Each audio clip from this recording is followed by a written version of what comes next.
بسم اللہ الرحمن الرحیم۔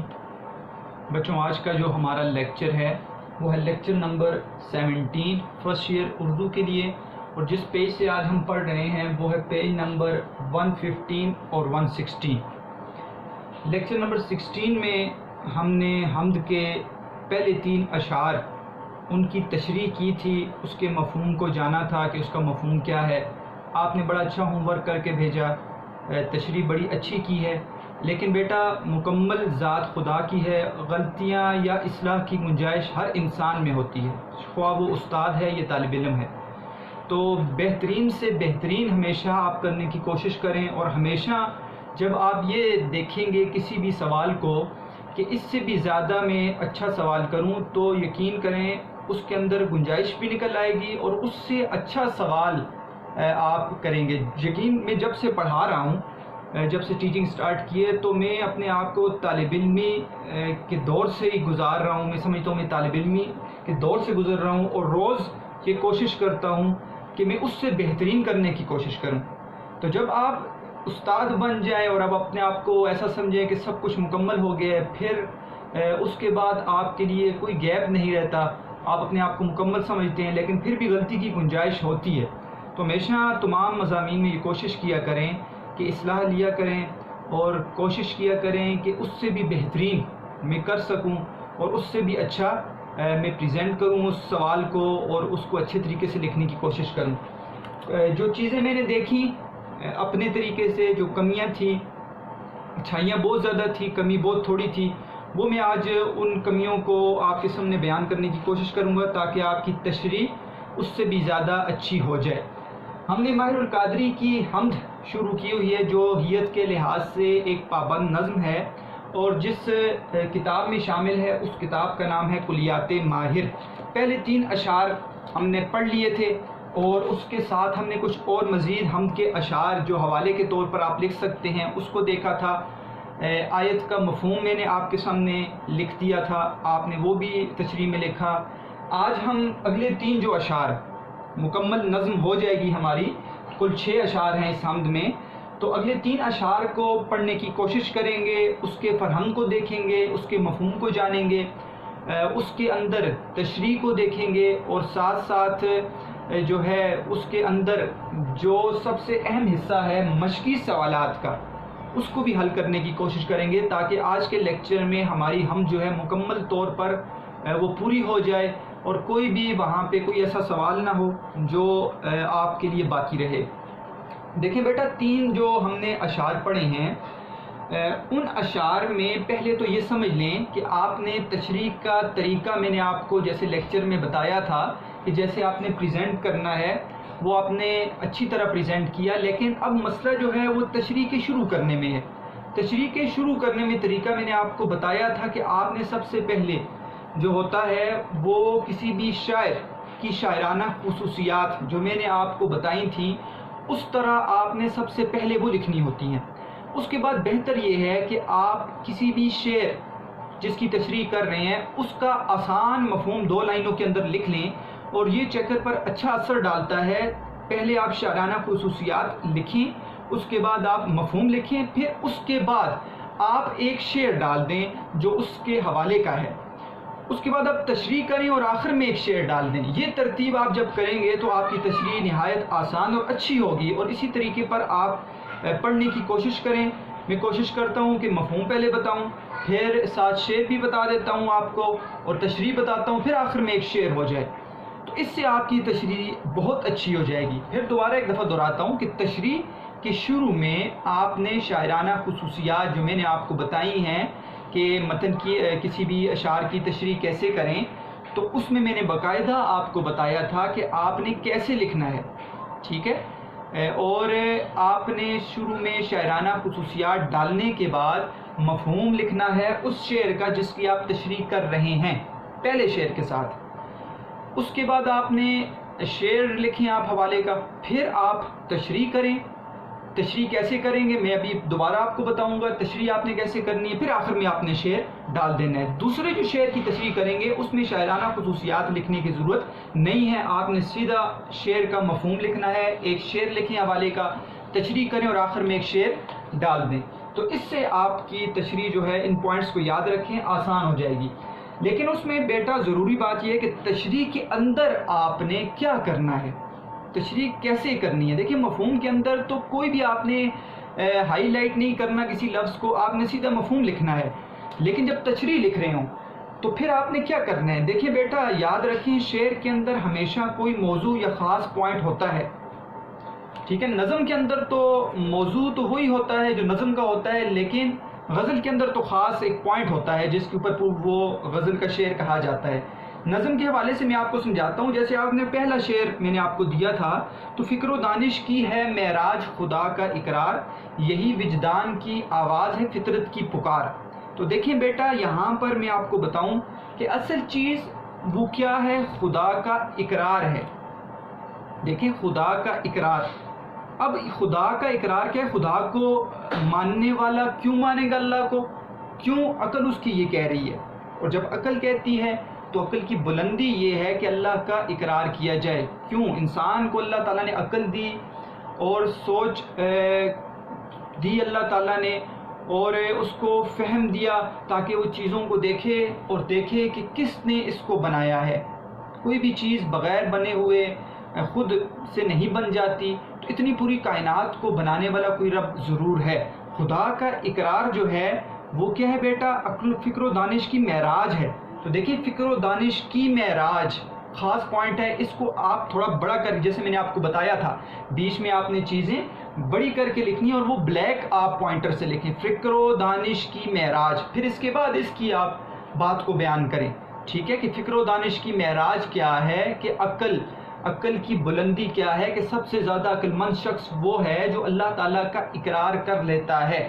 کیوں, عقل انسان کو کہتی ہے کہ تم چیزوں کو دیکھو, تم چیزوں کا مطالعہ کرو, چیزوں کو پر غور و فکر کرو. جب غور و فکر کرو گے تو چیزوں میں تمہیں یہ نظر آئے گا کہ انسان جب کسی چیز کو بناتا ہے تو تب وہ بنتی ہے, اور پوری کائنات کو کس نے بنایا ہے, خود سے نہیں بنی. تو اس کو بنانے والی کوئی ذات ہے, تو وہ ذات کون ذات ہے, وہ خدا کی ذات ہے, اس لیے خدا کو مانا جائے.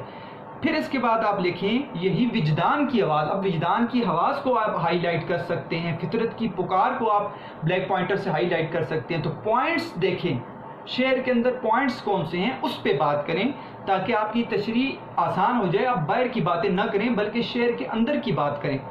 آج کے جو میں شعر کی تشریح کروں گا وہ اسی طریقے پہ کروں گا, اور آپ کو مزید سمجھ آئے گی کہ آپ نے تشریح کیسے کرنی ہے. بیٹا پہلے ہم شعر نمبر 4 کو دیکھتے ہیں. شعر نمبر 4 جو ہے وہ ہے ہمارے پاس کہ اسی خالق اسی مالک کی ہے حمد و ثنا, آپ اشاروں کا ترنم ہو کہ گل بانگے ہزار. سب سے پہلے جو مشکل معنی ہیں ان کو دیکھنے کی کوشش کرتے ہیں کہ اس میں مشکل معنی کون کون سے ہیں. سب سے پہلا لفظ ہے آبشاروں کا ترنم میں ترنم. تو ترنم کسے کہتے ہیں بیٹا, ترنم کہتے ہیں موسیقیت کو, ٹھیک ہے, اور نغمگی کو, خوبصورت آواز کو کہتے ہیں ترنم. گل بانگے ہزار یہ بڑا اہم ایک مرکب ہے بیٹا, اور یہ آپ یہ بات سمجھیں کہ کہیں پر ہزار کا کیا مطلب لکھا ہوا ہے, کہیں پر گلبانگ کا کیا مطلب لکھا ہوا ہے. صحیح جو ہے یہ فارسی کا لفظ ہے گلبانگ.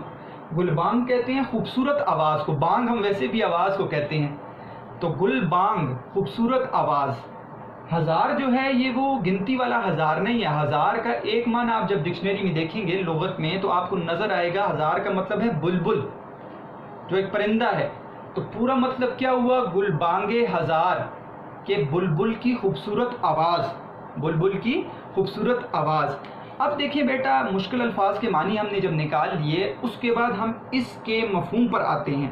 اسی خالق اسی مالک کی ہے حمد و ثنا, ٹھیک ہے, آپ اشاروں کا ترنم ہو کہ گلبانگے ہزار, کہ اللہ تعالیٰ ہی کی سب تعریفیں ہیں. پہلا مصرع کیا کہہ رہے ہیں, اللہ تعالیٰ ہی کے لیے سب تعریفیں ہیں, خواہ وہ آبشاروں کی خوبصورت آواز ہو یا بلبل کی خوبصورت آواز ہو. دیکھیں آواز پر بات کی ہے, وہ ابھی ہم تشریح میں بیان کریں گے, لیکن مفہوم کیا ہے کہ اللہ تعالیٰ کے لیے ہی ساری کی ساری تعریفیں ہیں, خواہ وہ آبشاروں کی خوبصورت آواز ہو، اس کی موسیقیت ہو، یا بلبل کی خوبصورت آواز ہو، بس یہ سادہ مفہوم آپ نے لکھنا ہے، ٹھیک ہے۔ اس کے بعد آپ کوئی بھی حمد کا شعر ڈال سکتے ہیں، جیسے ایک شعر یہاں پر ایک اور میں نے آج لکھ دیا ہے کہ جہاں میں ہر سو کہتے ہیں طرف کو، جہاں میں ہر سو ہے اس کا جلوہ، کہاں نہیں ہے کدھر نہیں ہے، کہ ہر طرف اللہ تعالیٰ کا جلوہ ہے، اللہ تعالیٰ ہم سے پردہ نشین ہے، ٹھیک ہے۔ اللہ تعالیٰ ہم اس آنکھوں سے اللہ تعالیٰ کی ذات کو نہیں دیکھ سکتے، لیکن بیٹا اگر چیزوں کو دیکھیں گے تو ہمیں ہر چیز کے اندر اللہ تعالیٰ کی ذات اس طور پر نظر آئے گی کہ اس چیز کو اللہ تعالیٰ نے بنایا ہے، تو پھر ہمیں خدا کی ذات جو ہے اس کے اندر صفت خوبی وہ نظر آئے گی۔ تو دیکھیں یہ آپ نے شعر لکھ لیا، اب تشریح کے اندر جو خاص پوائنٹس ہیں، خاص پوائنٹس کو نکالیں، بہت آسان ہے کہ دیکھیں حمد و ثنا، ٹھیک ہے، خالق کی حمد و ثنا 1 پوائنٹ، آبشاروں کا ترنم 2 پوائنٹ، اور گلبانگ ہزار 3 پوائنٹ۔ یہ 3 نکات پہ جب آپ بات کریں گے تو آپ کی تشریح ہو جائے گی۔ دیکھیں پہلے نقطے پر ہم بات کرتے ہیں کہ اسی خالق اسی مالک کی ہے سب حمد و ثنا، کہ اللہ تعالیٰ ہی وہ ذات ہے جس کے لیے تمام کی تمام تعریفیں ہیں۔ کیوں؟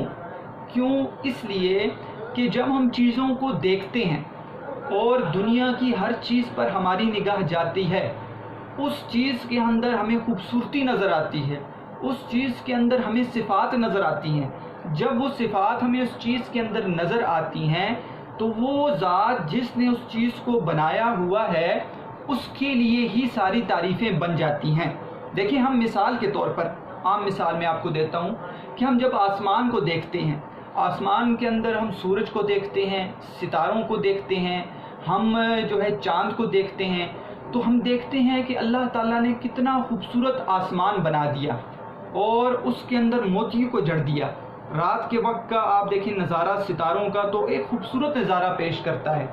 زمین کو دیکھتے ہیں، زمین کے اوپر جب ہم سبزے کو دیکھتے ہیں، سبزے کے ساتھ ہم پھولوں کو دیکھتے ہیں، درختوں کو دیکھتے ہیں، پتوں کو دیکھتے ہیں، پہاڑوں کو دیکھتے ہیں، تو ہمیں ہر طرف ہی خوبیاں نظر آتی ہیں۔ تو ہم اس چیز کی خوبی بیان کر رہے ہیں کہ سورج جو ہے خوبصورت، اللہ تعالیٰ نے چراغ بنا دیا۔ ہم چاند کو دیکھتے ہیں، کہتے ہیں خوبصورت ہے۔ ہم کس کو دیکھتے ہیں بیٹا؟ ہم دیکھتے ہیں جب سبزے کو کہ خوبصورت ہے، تو وہ ذات جس نے اس کو بنایا ہے ہم اس کی تعریف کر رہے ہیں۔ تو کیوں نہ وہ ذات جس نے تمام چیزوں کو بنایا ہے، وہ تمام چیزوں کا خالق ہے، اسی کی تعریف کی جائے، اور وہی تعریف کے لائق ہے۔ یہ بات ہے یہاں پر کہ اسی خالق اسی مالک کی ہے سب حمد و ثنا۔ خالق تخلیق کرنے والا، پیدا کرنے والا، ٹھیک ہے، اور حمد و ثنا مرکب عطفی، اسی خالق مرکب اشاری، ٹھیک ہے بیٹا۔ تو یہاں پر بتا دیا کہ اللہ تعالیٰ کی ہی ساری کے لیے ساری تعریفیں ہیں۔ اب دیکھیں بیٹا اگلا لفظ، آبشاروں کا ترنم ہو کے گلبانگ ہزار۔ یہاں پر ایک تو جو ماہر القادری نے آواز کا ذکر کیا ہے، ٹھیک ہے، آواز کا ذکر کیا ہے، 2 چیزوں کی آواز کا، ایک پرندے کی آواز کا ذکر کیا ہے، اور ایک بے جان چیز ہے جو پہاڑ سے نیچے گر رہی ہے، اس کا ذکر کیا ہے کہ جب ہم آبشار کو دیکھتے ہیں کہ وہ آبشار جو ہے وہ پانی وہ پہاڑ سے نیچے گر رہا ہوتا ہے اور خوبصورت آواز پیدا ہو رہی ہوتی ہے، اس خوبصورت آواز کو دیکھیں کہ اس آواز کو بنانے والی ذات کون ہے، اس پانی کو بنانے والی ذات کون ہے، اس پہاڑ سے پانی کو گرانے والی ذات کون ہے۔ اور جب ہم دیکھتے ہیں بلبل کو، اس کی خوبصورت چہچہانے کی آواز کو دیکھتے ہیں تو اس کی آواز باقی پرندوں سے نرالی ہوتی ہے۔ ہر پرندے کو اللہ تعالیٰ نے علیحدہ آواز دی ہے اور وہ صبح کے وقت چہچہاتے ہیں، وہ اپنے خوبصورت حمد و ثنا کرتے ہیں۔ تو اس سے یہ معلوم ہوتا ہے کہ جو وہ آواز ہے، ایک تو انسان ہے جس کی بولی ہمیں سمجھ آتی ہے، ایک وہ ہے جانور ہو گئے، پرند چرند ہو گئے سارے کے سارے، اور اسی طرح جو گرنے والا پانی ہے اس کی آواز ہوگی، بہنے والا پانی ہے اس کی آواز ہوگی۔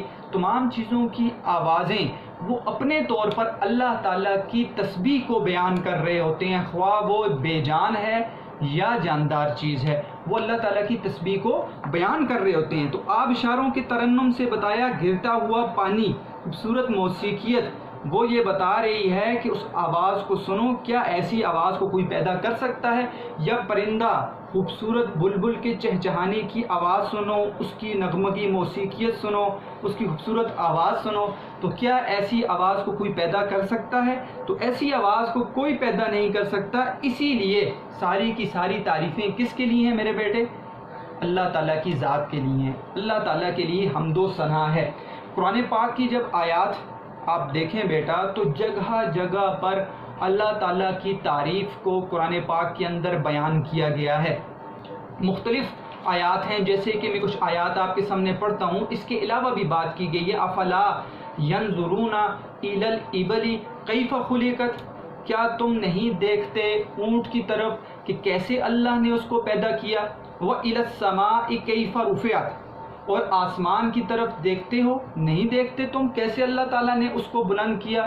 وَإِلَى الْجِبَالِ كَيْفَ نُصِبَتْ، اور پہاڑوں کی طرف نہیں دیکھتے کیسے اللہ تعالیٰ نے ان کو زمین میں گاڑ دیا؟ وَإِلَى الْأَرْضِ كَيْفَ سُطِحَتْ، اور زمین کی طرف نہیں دیکھتے کیسے اللہ تعالیٰ نے اس کو بچھونا بنایا؟ تو دیکھیں، تم دیکھو نا، جانوروں کی طرف دیکھو، ٹھیک ہے، تم دیکھو نا، کس کی طرف دیکھو؟ پہاڑوں کی طرف دیکھو، تم دیکھو آسمان کی طرف دیکھو، تم زمین کی طرف دیکھو، تو تمہیں نظر آئے گا کہ ساری کی ساری تعریفوں کے لائق اور خالق اور مالک کون ہے میرے بچے؟ وہ ہے اللہ تعالیٰ کی ذات۔ تو اس سے ہمیں پتہ چلتا ہے قرآن کے اندر کئی آیات ہیں جس میں اللہ تعالیٰ نے اپنی خصوصیات کو بیان کیا ہے اور بتایا ہے کہ تم اس چیز کی طرف نظارہ کرو تو تمہیں ساری کی ساری چیزیں نظر آئیں گی اور تمہیں پتہ چلے گا کہ تمہارا خالق اور مالک کون ہے۔ باہر کی بات کو چھوڑو، اپنی ذات کی طرف دیکھو۔ یا ایھا الانسان ما غرک بربک الکریم، اے انسان تمہیں تمہارے رب کو جاننے میں کس چیز نے دھوکے میں ڈال دیا؟ الذی خلقک فسواک فعدلک، اللہ تعالیٰ وہ ذات ہے جس نے تمہیں بنایا، فسواک فعدلک، کیا کیا؟ پہلے تمہیں برابر کیا، ٹھیک کیا، فسواک تمہیں ٹھیک کیا، فعدلک پھر تمہیں برابر کیا، تمہیں معتدل بنایا، ٹھیک ہے۔ الم نجعل لہ عینین، ایک اور آیات میں اللہ تعالیٰ کہتے ہیں کہ ہم نے تمہیں آنکھیں نہیں دی، ولسانا وشفتین، اور تمہیں ہونٹ بھی دیے اور زبان بھی دی۔ تو اللہ تعالیٰ کہتے ہیں چیزوں کا بھی مطالعہ کرو، اپنی ذات کا بھی مطالعہ کرو۔ جب اپنی ذات کو دیکھو گے تو تمہیں نظر آئے گا کہ اللہ تعالیٰ نے تمہاری ذات کے اندر کیا کچھ جو ہے وہ چھپی ہوئی نشانیاں بنائی ہیں۔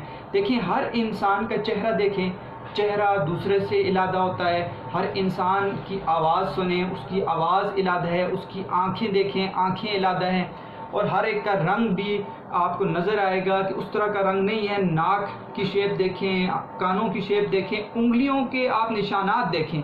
تو کیسے اللہ تعالیٰ نے تخلیق، اللہ تعالیٰ کی فیکٹری میں یہ نہیں کہا گیا کہ آج فیکٹری میں جو ہے وہ اب بند ہو گئے ہیں سیمپل اور اب انسان نہیں بن سکتا۔ اللہ تعالیٰ کی ذات ایسی ذات ہے کہ جو انسانوں کو بنا رہی ہے، اور اللہ تعالیٰ کی ذات نے انسانوں کو بنایا اور کبھی یہ نہیں کہا کہ اب انگلیوں کے پوروں کے یہ جو ہے نشانات یہ ختم ہو گئے ہیں، اب نئے سیمپل آنے۔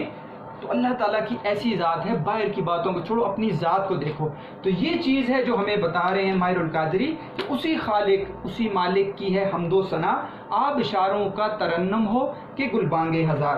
بیٹا جو اگلا شعر ہے وہ انتہائی اہمیت کا حامل ہے، اسی شعر کا دار و مدار آپ کے تمام کوسچنز پر بھی ہے، ٹھیک ہے۔ اسی لیے میں نے یہ والا شعر یہاں پر لکھا ہے۔ کیا شعر ہے؟ یہ سب آیات الہی ہیں، ذرا غور سے دیکھ، اس کی پھر حمد بیان کر، اسی کو پکار۔ تو یہاں پر مشکل الفاظ کو دیکھتے ہیں، آیات الہی۔ آیات، آیت کی جمع ہے، مراد نشانیاں، ٹھیک ہے، اور باقی آسان الفاظ ہیں، مشکل نہیں ہے۔ اس کے مفہوم کی طرف جائیں تو آپ کو نظر آئے گا یہ سب آیات الہی ہیں، ذرا غور سے دیکھ، یہ سب اللہ تعالیٰ کی نشانیاں ہیں، انسان ذرا غور سے تو دیکھ، پھر اسی رب کی خصوصیات کو بیان کر اور اسی رب کے آگے گڑ گڑا اور اسی کو پکار۔ کتنا آسان مفہوم ہے کہ یہ سب اللہ تعالیٰ کی نشانیاں ہیں، اے انسان ذرا غور سے دیکھ اور اسی رب کی حمد بیان کر اور اسی رب کو پکار۔ یہ ہے اس کا مفہوم۔ اب جو خاص پوائنٹس ہیں اس کے اندر، سب سے زیادہ خاص جو نقطہ ہے وہ ہے آیات الہی۔ اس پہ بات کرتے ہیں بیٹا۔ دیکھیں، ایک تو یہ ہے آیات الہی، اللہ تعالیٰ کی نشانیاں میں نے بیان کی، بہت زیادہ نشانیاں ہیں، اور دنیا کی ہر چیز کے اندر جو رب نے بنائی ہے اور اس کو دیکھیں تو اللہ تعالیٰ کی نشانی ظاہر ہوگی. لیکن میں نے آپ کو بتایا تھا یہ جو ہے یہ مرکب اشاری میں استعمال ہوتا ہے. اس کو کہتے ہیں حرف اشارہ, اور یہ قریب کے لیے ہے. جب قریب کے لیے ہے تو اس کا مطلب ہے کہ جو نشانیاں ماہر القادری نے اوپر بیان کی ہیں اس کی طرف اشارہ کر رہے ہیں. یہ سب آیات الہی ہیں, ذرا غور سے دیکھ. یہ سب اللہ تعالیٰ کی نشانیاں, ذرا غور سے دیکھ. تو کون سی نشانیاں ہیں بیٹا؟ اب آپ دیکھیں یہاں پر آیات الہی کیا ہیں. فکر و دانش کی معراج, کہ عقل کہتی ہے, عقل پر پرکھو ہر چیز کو. جب عقل پر پرکھو گے تو عقل کہتی ہے کہ پوری کائنات کو بنانے والا رب ایک ہے. یہ ہے فکر و دانش کی معراج. ذرے ذرے کی شہادت, چھوٹی سے چھوٹی چیز کا ٹکڑا بھی یہ گواہی دے رہا ہے کہ جب چھوٹی چیز خود نہیں بن سکتی تو اتنی بڑی کائنات کو کس نے بنایا. تو ذرہ بھی شہادت دے رہا ہے کہ اللہ تعالیٰ کی ذات موجود ہے. جوہر کو توانائی کہ ہر چیز کی اصل کو طاقت بخشنے والی ذات اللہ تعالیٰ کی ذات ہے. اگر وہ اس چیز کی اصل کو نہ بناتا تو آگے چیزیں نہ بنتی. تو جوہر کو توانائی دینے والی بھی ذات اللہ کی ذات ہے. آبشاروں کا ترنم, جب آپ آوازوں پر نظر کرتے ہیں اور آبشار کو گرتے ہوئے دیکھتے ہیں کہ اس پانی کی خوبصورت آواز اور موسیقیت کو پیدا کرنے والی بھی اللہ کی ذات ہے. اس کے علاوہ ایسی کوئی آواز بنا نہیں سکتا. تو یہ اللہ تعالیٰ کی نشانیاں ہیں. اس کے اندر آپ نے یہ باتیں لکھنی ہیں. آیات الہی کے اندر آپ نے فکر و دانش کی معراج, ذرے ذرے کی شہادت, جوہر کو توانائی اور آبشاروں کا ترنم کو بیان کر دیں تو آیات الہی ٹھیک ہو جائیں گی. آپ باہر کی باتیں نہ کریں. ہم کہہ سکتے ہیں کہ سورج بھی اللہ تعالیٰ کی نشانی ہے, لیکن یہاں پر ماہر القادری نے اس چیز کو بیان نہیں کیا. اب دیکھیں, اسی کی پھر حمد بیان کر, اسی کو پکار. تو حمد اور پکار, ان دو چیزوں کے اوپر بیٹا آپ نے کیا کرنا ہے, فوکس کرنا ہے. ٹھیک ہے, آپ نے نظر رکھنی ہے. حمد کیا ہے کہ اللہ تعالیٰ کی تعریف بیان کرنا, کہ جب تو اللہ تعالیٰ کی نشانیوں کو دیکھتا ہے اور ہر چیز کے اندر اللہ تعالیٰ کی نشانی واضح نظر آتی ہے تو پھر تعریف کے لائق کون ہے؟ وہی ذات ہے جس نے اس کو بنایا ہے. اسی کو پکارنا ہے, آواز دینا. دیکھو تو پھر مشکلات میں, ٹھیک ہے, اور ہر لمحے میں, جس وقت تو سکھ میں ہو اور دکھ میں ہو, چین میں ہو, راحت میں ہو, سکون میں ہو, ہر لمحے میں پکارنے والی ذات ہم کس کو پکاریں؟ اسی ذات کو پکاریں جس کے پاس تمام مسائل کا حل ہے. تو پھر پکارنے کے لیے ذات بھی کون ہے اکیلی؟ وہ ہے اللہ تعالیٰ کی ذات. تو اس کے اندر آپ نے یہ باتیں لکھنی ہے بیٹا. ٹھیک ہے, ساتھ ایک شعر بھی آپ کے سامنے پڑھ دیتا ہوں کہ دیکھوں میں جس طرف بھی ہر شے میں تو ہی تو ہے. میں جس طرف بھی دیکھتا ہوں اے میرے رب, ہر شے میں تیرا جلوہ نظر آ رہا ہے. تیری ہی خوبیوں سے یہ ارض آج نم ہے. ارض کہتے ہیں زمین کو, نم گیلی. دیکھیں, اگر بارش نہ برستی اور زمین اللہ تعالیٰ سخت ہی بنا دیتے, سخت زمین ہوتی, ٹھیک ہے, اور بنجر زمین ہوتی, اس کے اوپر اناج نہ اگتا, تو کیا انسان زندہ رہ سکتا تھا؟ نہیں. اللہ تعالیٰ کی خوبیوں ہی کی وجہ سے, اللہ تعالیٰ کی ہمارے اوپر یہ بہت بڑا کرم اور احسان ہے کہ اللہ تعالیٰ نے زمین کو نرم کر دیا. ٹھیک ہے, اس کو بچھونا بنایا انسان کے لیے, اس کو دیکھیں ٹھہرا دیا. اگر زمین ہلتی رہتی تو پھر بھی انسان نہ رہ سکتا. تو تیری ہی خوبیوں سے اللہ تعالیٰ, تیری ہی خوبی ہے یہ کہ یہ آج زمین جو ہے ہمیں وہ نم ملتی ہے, اس کے اندر ہم اناج کو جو ہے وہ اگاتے ہیں, ہم درخت وہاں سے نکلتے ہیں, فصلیں وہاں پر اگاتے ہیں, جس کی وجہ سے انسان جو ہے اسے خوراک حاصل کرتا ہے. تو بیٹا اسی جو مصرع ہے یہ سب آیات الہی ہیں, ذرا غور سے دیکھ. اسی کے اندر آپ کا اہم سوال بھی چھپا ہوا ہے, اور ہم انہی ہیڈنگ سے 3 سوال کو حل کر سکتے ہیں. سوال نمبر 1 پڑھتا ہوں, سوال نمبر 2 پڑھتا ہوں, سوال نمبر 6 پڑھتا ہوں. سوال نمبر 1 ہے صفحہ نمبر 116 پر. یہ سب آیات الہی ہیں, ذرا غور سے دیکھیں ہم کے اشعار کے پس منظر میں اس مصرعے کی وضاحت کریں. ایک سوال. دوسرا سوال, اس حمد میں اللہ تعالیٰ کی جن صفات کا ذکر ہے اسے اپنے الفاظ میں لکھیں. 2 سوال. تیسرا سوال ہے حمد کا خلاصہ لکھیں. تو حمد کے خلاصے میں بعض لوگ ہیڈنگز نہیں بناتے, میں اسٹوڈنٹس کو کہتا ہوں کہ آپ ہیڈنگز بنا کر یہ سوال کیا کریں, آسان ہوتا ہے. تو یہاں پر آیات الہی مین ہیڈنگ ہے, فکر و دانش کی معراج کو بیان کرنا ہے آپ نے, ذرے ذرے کی شہادت کو بیان کرنا ہے, جوہر کو توانائی اور آبشاروں کا ترنم. تینوں میں سے کوئی بھی سوال آ جائے, انہی ہیڈنگ کے ساتھ جب آپ سوال کو حل کریں گے تو آپ کا سوال ٹھیک ہو جائے گا. ایک تیر سے